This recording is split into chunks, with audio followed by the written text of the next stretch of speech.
ఒక్కసారి కొమ్మూరి గోల్డ్ కి కాల్ చేయండి. తాకట్లో ఉన్న మీ బంగారాన్ని విడిపించి మార్కెట్ ప్రైస్ కి వాళ్ళు కొనుక్కుని మిగతా డబ్బులు మీకు ఇచ్చేస్తారు. సైనికులు దాడి జరిగిన రోజు సైనికులు ఎందుకు లేరు అని చెప్పేసి విపక్ష పార్టీలు కూడా ఆరోపిస్తా ఉన్నాయి. ముందు కాశ్మీర్ లో మీరు సెక్యూరిటీని కల్పించండి, తర్వాత పాక్ తో యుద్ధం చేయండి అని కర్ణాటక సీఎం సిద్ధరామయ్య కూడా కొన్ని వ్యాఖ్యలు చేయడం జరిగింది. అయితే ఈ వ్యాఖ్యల్ని పాక్ ఉపయోగించుకొని మీరు లోపల అంటే మీ ఇంటర్నల్ గానే మీరు సెక్యూరిటీ ఇవ్వలేకపోతున్నారు, మాతో ఏం యుద్ధం చేస్తారంటూ పాకిస్తాన్ నుంచి కూడా కొన్ని కామెంట్స్ వస్తున్నాయి సిద్ధరామయ్య కామెంట్స్ ని బేస్ చేసుకొని. దీన్ని ఎలా చూడాలి సార్? ఈ కామెంట్స్ పైన మీ విశ్లేషణ ఏంటి? తప్పకుండా ఫెయిల్ అయిపోయింది. ఆ రోజు 24వ తారీఖు ఎప్పుడో అమిత్ షా మీటింగ్ పిలిచారు. అపోజిషన్ పార్టీలందరినీ పిలిచి స్ట్రైట్ అవే చెప్పాడు, మా తప్పు అయిపోయింది, సెక్యూరిటీ ఫెయిల్యూర్ అవ్వింది, అందుకనే మిమ్మల్ని అందరినీ పిలిచి చెప్తున్నా, ఇది మా పొరపాటే అన్నారు. పెద్ద పొరపాటు చేశారు, అది కాసుకోలేదు. అక్కడ ఆఫీసర్లు, అక్కడ డీజీపీ, అక్కడ ఆర్మీ, అక్కడ లెఫ్టినెంట్ గవర్నర్ ది పూచి, భారతదేశం హోమ్ మినిస్ట్రీ పూచి, అక్కడ రాష్ట్ర ప్రభుత్వానికి సెక్యూరిటీ లేదు, పోలీస్ లేదు, ఆ ఉద్యోగాలు ఏం లేవు. తప్పకుండా తప్పు చేశారు, పెద్ద తప్పు చేశారు. దీనికి తర్వాత ఆఫీసర్ల మీద వాళ్ళ మీద శిక్ష పడాలి. ఇప్పుడు కరెక్ట్ టైం కాదు, అసలు కళ్ళు మూసుకొని చేశారు. చాలా అవమానం అయిపోయారు ప్రజలు. పోయిన సంవత్సరం 30 లక్షల మంది టూరిస్టులు కాశ్మీర్కి వెళ్ళారు. ఈ సంవత్సరం 40-50 లక్షల వచ్చే టైంలో ఇలా జరిగింది. సో ఇప్పుడు గవర్నమెంట్ చేయవలసింది ఏంటంటే సెక్యూరిటీ పెంచాలి, టూరిస్టులు వచ్చేటట్టుగా చేయాలి, టికెట్లు ధర తగ్గించాలి, ప్లేన్ ధరలు తగ్గించాలి, అన్ని సౌకర్యాలు ఇవ్వాలి. ఆ 30 లక్షలు దాటాలి. అది గవర్నమెంట్ కి ఛాలెంజ్. ఓకే సార్, ఇక్కడ అమర్నాథ్ కు వెళ్ళడం కోసం 3 దారులు, పహల్గామ్ కూడా ఒకటి. అయితే పహల్గామ్ కి అమర్నాథ్ యాత్ర స్టార్ట్ అయినప్పుడు మాత్రమే యాత్రికులు రావడం జరుగుతుంది. అప్పుడు మాత్రమే అక్కడ సైనికుల పహారా ఉంటుంది. సో మాకు ముందస్తు ఇన్ఫర్మేషన్ లేకుండానే గైడ్లు వాళ్ళని తీసుకురావడం జరిగింది, అందుకనే ఈ ఉగ్రదాడి జరగడానికి అవకాశం లభించిందని చెప్పేసి కేంద్ర మంత్రి కూడా చెప్తా ఉన్నారు. మరి దీన్ని ఎలా చూడాలి సార్? తప్పు అయిపోయింది అనగానే చాలా మంచి మాట.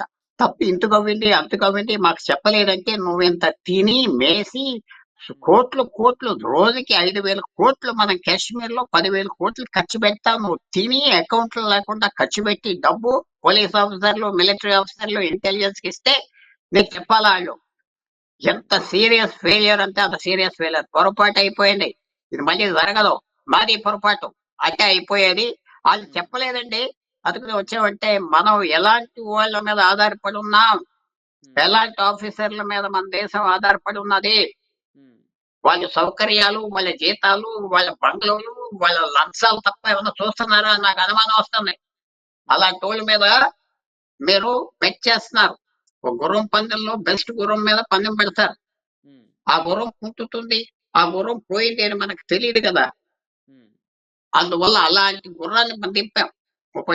చాలా జాగ్రత్తగా దిద్దుకోవాలి. ఇది తప్పైపోయింది, పెద్ద ఫెయిలియర్ అనగానే సగం మనం నేర్చుకున్నట్లు లెక్క. వాళ్ళకి చెప్పాలా, మేము వెళ్తున్నాం, నీ కళ్ళు ఎక్కడున్నాయి, నీ స్పైస్ ఎక్కడున్నారు, నీ ఆఫీసర్లు ఏం చేస్తున్నారు, రోజుకు 3,000 మంది రోడ్డు మీద వెళ్తా ఉంటే నీకు తెలీదా? ఒక కానిస్టేబుల్ లేదా అక్కడ, ఒక సిపాయి లేదా, ఒక సీసీటీవీ ఒక్క సిపాయి ఉంటే వాళ్ళు రాకపోను. అది చేసిన తప్పు, ఎంత ఘోరం. అలాంటి వాళ్ళు ఆఫీసర్ల మీద మీరు ఆధారపడి మీరు చేయపోతున్నారా, అది ఆశ్చర్యం. సార్, ఇక్కడ మొన్న మృతి చెందినటువంటి కొంతమందికి ఎక్స్గ్రేషియా ప్రకటించడం జరిగింది ప్రభుత్వం. అయితే కేవలం ఈ ఎక్స్గ్రేషియా ప్రకటించే సరిపోతుందా? ఆ మృతుల కుటుంబాలకు ఇంకెలాంటి సాయం చేస్తే బాగుంటుంది? దానికి తోడు ఇక్కడ అమరవీరుల హోదా కల్పించాలంటూ కొంతమంది డిమాండ్ చేస్తున్నారు. ఒక భార్య కూడా డిమాండ్ చేయడం జరుగుతుంది. తప్పులేదు, గవర్నమెంట్ ఫెయిలియర్ తప్పులేదు. వాళ్ళందరికీ మనం వస్తుందా నిజంగా? అంటే అది ఇచ్చే అవకాశం ఉంటుందా? అది ఇచ్చినా ఇవ్వకపోయినా ఆ ఫ్యామిలీకి ఉద్యోగాలు ఇవ్వాలి. మనం ఆ ఫ్యామిలీకి సాయం చేయాలి, లైఫ్ టైం సాయం చేయాలి. ప్రభుత్వం తప్పిది ఒప్పుకొని గ్రేస్ఫుల్ గా 30 మందికి చేస్తే ఉగ్రవాదులకు కూడా మెసేజ్ వెళ్తాది, ఊరి విధవ నువ్వు వాళ్ళని చంపేసినందుకు వాళ్ళ కుటుంబాలను ఇంకా పైకి బాగా చూసామని వస్తుంది. అందువల్ల చేయాలి. ప్రభుత్వం కొంచెం నీచంగా పీనాస్తాను చూపెడుతుంది వీళ్ళ విషయంలో. ఒక కాన్వాయ్, ముఖ్యమంత్రి కాన్వాయ్ రోజుకి 1 కోటి రూపాయలు ఖర్చు పెడతారు, తెలుసో తెలీదు. 1 కోటి రూపాయలు వీళ్ళకి ఇవ్వచ్చు కదా. వీళ్ళ కాన్వాయిలు దేనికి, వీళ్ళ ఖర్చు దేనికి? మన ముఖ్యమంత్రుల బిస్కెట్ ఖర్చు కూడా మనమే ఇస్తున్నాం.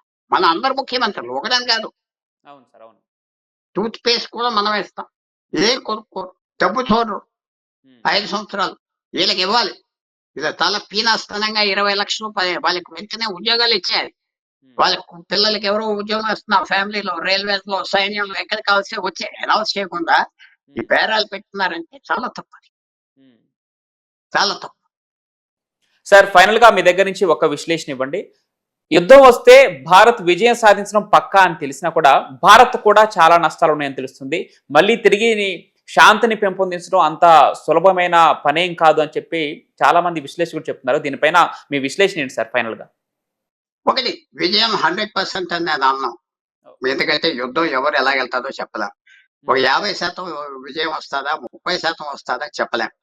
అందువల్ల అది ఎవరో ఆ మాట ఎవరో ప్రొజెక్ట్ చేసాడంటే నేను ఒప్పుకోను. రెండోది ఏంటంటే చాలా జాగ్రత్తగా ఉండాలి, చాలా కేర్ఫుల్ గా వెళ్ళాలి. యుద్ధం థ్రెటన్ చేయాలి, యుద్ధం వచ్చేస్తామని చెప్పాలి, పాకిస్తాన్ టెన్స్ గా చేయాలి, ఆ ఆర్థిక వ్యవస్థగా పాకిస్తాన్ నొక్కేయాలి. తర్వాత పాకిస్తాన్ ఇంటర్నేషనల్ గా దౌత్య విధానంతో ఇది ఒక టెర్రరిస్ట్ రాష్ట్రం, దూరంగా ఉంచాలి అని చెడ్డ పేరు మొత్తం తీసుకొచ్చి నిజం ప్రజల ముందర తీసుకొస్తే ప్రపంచం అంతా ఇదే గొప్ప. పాకిస్తాన్ పక్కన ఉన్న ఆఫ్ఘనిస్తాన్ తో స్నేహం ఇంకా చేసుకోవాలి, ఇరాన్ తో జాగ్రత్తగా ఉండాలి, ఇవన్నీ చేసుకోవాలి. యుద్ధం వెళ్ళిపోతున్నాం అంటే నేనేమి ఏ దేశం యుద్ధం వెళ్ళినా గ్యారంటీ విక్టరీ ఎవరిది లేదు. అమెరికా వియట్నాం లోకి వెళ్ళింది, ఓడిపోయి వచ్చింది. రష్యా ఆఫ్ఘనిస్తాన్ లోకి వెళ్ళింది, 25,000 మంది చచ్చిపోతే వాళ్ళు పారిపోయారు రష్యా ఆఫ్ఘనిస్తాన్ నుంచి 40 సంవత్సరాల క్రితం, 30 సంవత్సరాల క్రితం. ఇప్పుడు యుక్రెయిన్ లో 5 లక్షల మంది రష్యన్స్ చచ్చిపోయారు, 5 లక్షల మంది. సో చాలా జాగ్రత్తగా, వార్ అంటే గౌరవంగా మాట్లాడి, యుద్ధానికి వెళ్తున్నాం దండం పెట్టుకుని కేర్ఫుల్ గా వెళ్ళి చక్కగా లిమిటెడ్ గా చేయాలా, ఫుల్ గా చేయాలా, తెలివితేటలు వాడి బండగా కాకుండా చేస్తే భారతదేశం మొదలకు వస్తుంది. అదే సార్, మరో సర్జికల్ స్ట్రైక్ కూడా రాబోతుంది. ఎందుకంటే పుల్వామా దాడి జరిగిన 12 రోజుల తర్వాత భారత్ సైలెంట్ గా ఉండి 12వ రోజు సర్జికల్ స్ట్రైక్ బాలాకోట్ ని ధ్వంసం చేయడం జరిగింది. మరి అలాంటి చర్యలు ఏమైనా జరిగే అవకాశం ఉందా? అది ఉపయోగం లేదు కదా, అది ఏంటి వాళ్ళు వెళ్ళి చెప్ప మీద కొట్టామని వచ్చింది. పర్మనెంట్ గా ఇది 1 సంవత్సరం 2 సంవత్సరాల వరకు పాకిస్తాన్ ఏడిపించేది ఎలా చేయాలి, బెలూచిస్తాన్ ద్వారా చేయాలా, మనం కాశ్మీర్ బార్డర్ మీదే వద్దామా, ఆ పక్కన నుంచి యుద్ధం ఎందుకు చేయకూడదు, బలూచిస్తాన్ సైడ్ నుంచి అని ఆలోచించుకోవాలి. క్విక్ గా మనం నిర్ణయాలకు వచ్చేసి ఎగరకూడదు. ఆ మిలిటరీ కూడా తెలుసు, వాళ్ళ అబద్ధాలు చాలా గనులు, ఎంతవరకు వెళ్ళాలి, ఎలాంటి రియాక్షన్ వస్తుంది కూడా తెలుసు. ఆల్రెడీ వచ్చింది కదా, ఆల్రెడీ ధరలు పెరిగిపోయినాయా లేదా, గత 5 రోజుల్లో పాల ధర పెరిగిపోయింది, పెట్రోల్ ధర పెరిగిపోయింది, డీజిల్ ధర పెరిగిపోయింది. వార్ అంటే అది వార్ వాసన రాగానే ధరలు పెరిగిపోయాయి. మీకు వారం రోజుల మీద దెబ్బ కొట్టాలంటారు ముందు. చాలా కేర్ఫుల్ గా పోరాడాలి, ఆలోచించాలి, వాళ్ళని బెదిరించాలి. ఎంత చేయాలో కేర్ఫుల్ గా చేస్తే భారతదేశం చాలా ఫ్యూచర్ ఉన్నది, గ్రేట్ గా ఉంది. Right. Thank you sir, thank you so much for your valuable time. Thank you.